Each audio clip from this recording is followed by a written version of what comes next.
राज्यातील पोलीस ठाण्यांना आता दिल्लीतून फोन येत आहेत. कुणावर गुन्हा दाखल करायचा, कुणावर नाही. राज्यातील पोलीस ठाण्यांना आता दिल्लीतून फोन येत आहेत.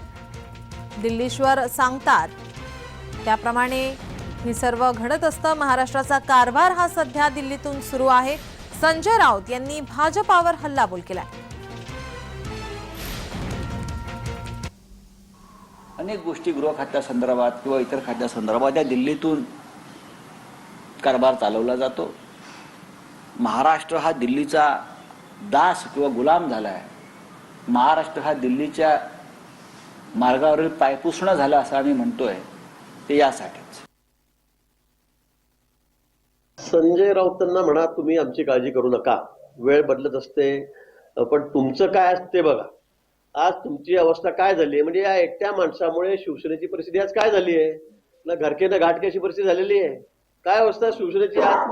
कोण आहे त्यांच्याकडे? कोण आहे त्याच्याकडे? 4-6 आमदार राहिलेले नाहीत, 8-10 आमदार राहिलेले नाहीत 55 पैकी. त्यांच्याकडे 2-3 खासदार राहिलेले नाहीत. म्हणजे यांच्या अशा वाजवी बोलण्यामुळे, अद्वत तद्वत बोलण्यामुळे आज उद्धवजींची अवस्था काय झालेली आहे.